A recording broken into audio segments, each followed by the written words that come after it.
My advice to someone just starting out would be just like learning, staying focused, taking as much as you can from the class that you can, and the testing like EPA, green awareness, and just go for it.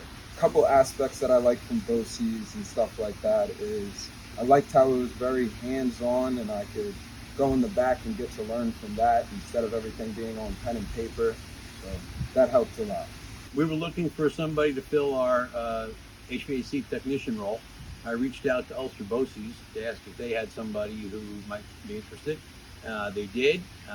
They provided me with Johnny's name, and they were correct. Johnny came to us with the right set of skills, the right knowledge, the right background, that he was able to jump in and fill our needs quite well.